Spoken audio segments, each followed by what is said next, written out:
Hello പത്രമാറ്റിൻ്റെ ഈ ആഴ്ചയിൽ ഇനിയിപ്പോൾ വരാനിരിക്കുന്ന വിശേഷങ്ങളെക്കുറിച്ചിട്ടാണ് ആ ഒരു പ്രൊമോയിലേക്കാണ് നമ്മൾ പോകുന്നത്. അപ്പോൾ അനി ഈ ഒരു എം ഡി സ്ഥാനത്ത് തുടരണം എന്നാണ് ജാനകിയുടെ ആഗ്രഹം.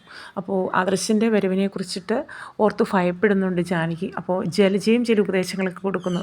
ഏതെങ്കിലും കാരണവശാൽ അവനിവിടെ, അതായത് ആദർശ് ഇനിയിപ്പോൾ വീട്ടിലേക്ക് വരുവാണെങ്കിൽ ഉറപ്പായിട്ടും ആ ഒരു സ്ഥാനം മുത്തശ്ശന് കൊടുക്കും. അങ്ങനെ കൊടുത്തു കഴിഞ്ഞാൽ അനിയുടെ എം ഡി സ്ഥാനം പോകും എന്നൊക്കെയുള്ള രീതിയിൽ ജലജ സംസാരിക്കുന്നു. അപ്പോൾ ജാനകി പറയുന്നുണ്ട്, അങ്ങനെ എൻ്റെ മകനാണ് ആ സ്ഥാനത്തിരിക്കേണ്ടത്. അവൻ എം ഡി സ്ഥാനത്തേക്ക് വന്ന ശേഷമാണ് ഇത്രയും ഉയർച്ചയും നേട്ടങ്ങളൊക്കെ മൂർത്തീസ് ജ്വല്ലറിക്ക് ഉണ്ടായത്.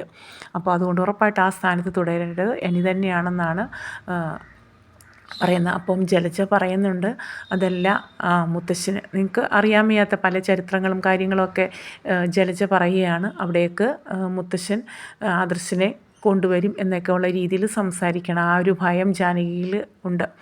അങ്ങനെ ഇരിക്കെ തന്നെ ആദർശിനെയും നയനെയും സ്വീകരിക്കുകയാണ്. ഭയങ്കര ഗംഭീര ഒരു സ്വീകരണം തന്നെ മുത്തശ്ശൻ കൊടുക്കുന്നുണ്ട്.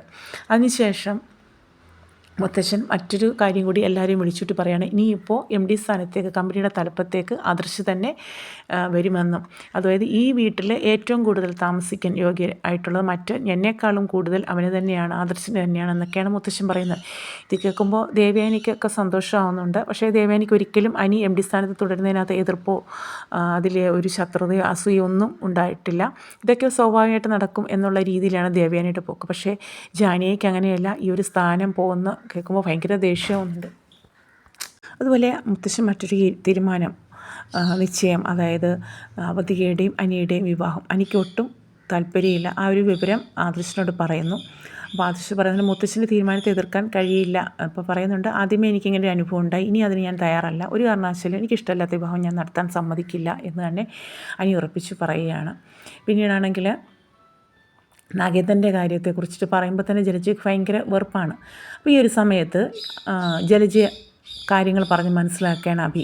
കാരണം അച്ഛൻ നിരപരാധിയാണെന്നും ആ ഒരു അമ്മയെ ഉപേക്ഷിച്ച് പോയെങ്കിൽ കൂടി അച്ഛൻ മറ്റൊരു വിവാഹം കഴിച്ചിട്ടില്ല, ആ ഒരു സ്ഥാനത്തേക്ക് ആരും വന്നിട്ടില്ല. പിന്നെ ഇപ്പോഴത്തെ എൻ ജ്വല്ലറിയുടെ അവസ്ഥയെക്കുറിച്ചും മൂർത്തീസ് ജ്വല്ലറിയെക്കാളും ഇത്തിരി പിന്നിലാണെങ്കിൽ കൂടി ഇനിയും എൻ ജ്വല്ലറി വളരാൻ ഇടയുണ്ടെന്നും അത് ചിലപ്പോൾ നല്ല ഉയർച്ചയില്ല. അപ്പോൾ ജലജയ്ക്ക് ക്യാഷിനോടും പദവിയോടൊക്കെ താല്പര്യമാകുമ്പോൾ അങ്ങനെയാണെങ്കിൽ എൻ ജ്വല്ലറിയുടെ എം ഡിയാണ് നാഗേന്ദ്രൻ. അപ്പോൾ അമ്മയുടെ സ്ഥാനം എന്തായിരിക്കും? അമ്മ അച്ഛനോടൊപ്പം നിന്ന് കഴിഞ്ഞാൽ അമ്മയ്ക്ക് അത്രയും പദവിയല്ലേ കിട്ടും. അപ്പോൾ അതൊക്കെ പറഞ്ഞ് കേൾക്കുമ്പോൾ ജലജയ്ക്ക് സത്യം പറഞ്ഞ ഒരു ചാഞ്ചാട്ടമുണ്ട്. അങ്ങനെ എല്ലാം പറയുന്നു. അങ്ങനെ അഭി പറഞ്ഞ് സമ്മതിപ്പിച്ച ശേഷം ജലജയം കൂട്ടി നാഗേന്ദ്രനെ കാണാൻ പോകുന്നുണ്ട്.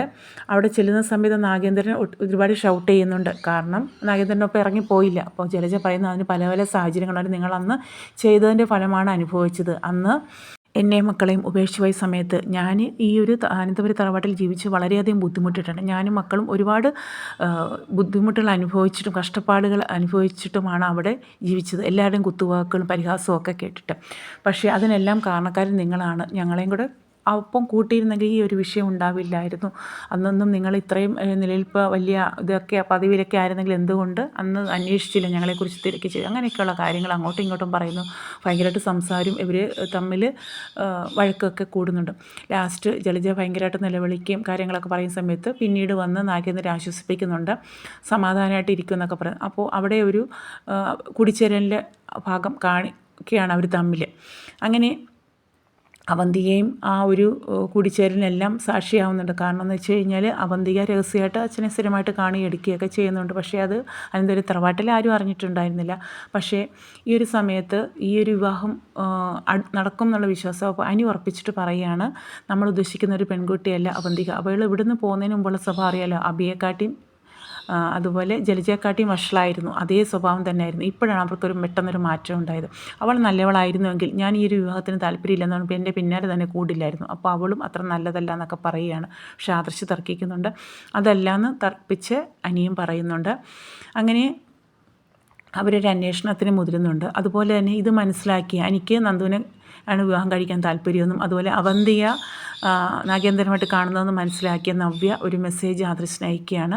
അതായത് അവന്തിക നല്ല കുട്ടിയല്ലെന്നും അവൾ നാഗേന്ദ്രനായിട്ട് ബന്ധമുണ്ടെന്നും ഒരു മെസ്സേജ് വരികയാണ്. അപ്പോൾ ഇതുവരെയുള്ള മെസ്സേജുകളെല്ലാം കറക്റ്റായിരുന്നു ഈ ഒരു നമ്പറിൽ നിന്ന് വരുന്നത്. അപ്പോൾ ഇതും വാസ്തവമാണോ എന്നൊരു സംശയം തോന്നുന്നുണ്ട്. ആദർശ് അങ്ങനെ അവന്തിയുടെ പിന്നാലെ കൂടുകയും അവന്തിയുടെ പോക്ക് വരവുകളും കാര്യങ്ങളും നീക്കങ്ങളും എല്ലാം ശ്രദ്ധിക്കുന്നു. അങ്ങനെ ആദർശ് മനസ്സിലാക്കുകയാണ് അവന്തിയേക്ക് നാഗേന്ദ്രനെ കാണാറുണ്ടെന്നും നാഗേന്ദ്രനുമായിട്ടുള്ള നല്ല ബന്ധം പുലർത്തുന്നുണ്ടെന്നും. ഇത് മനസ്സിലാക്കിയ ആദർശിനി ഇപ്പം മുത്തശ്ശനുമായിട്ട് സംസാരിക്കുകയും ഈ ഒരു കല്യാണം ഇല്ലാതാക്കിയും ഇവരെ പുറത്താക്കപ്പെടുന്നു വരുന്ന ആ എപ്പിസോഡുകളിൽ നമുക്ക് കാണാവുന്നതാണ്. അപ്പോൾ ഇതുപോലെയുള്ള പുത്തൻ വിശേഷങ്ങൾക്കായിട്ടും പുത്തൻ പ്രൊമോ വിശേഷങ്ങൾക്കായിട്ട് ചാനൽ ഒന്ന് സബ്സ്ക്രൈബ് ചെയ്ത് കൂടി സപ്പോർട്ട് ചെയ്യണേ. Okay, thanks for watching.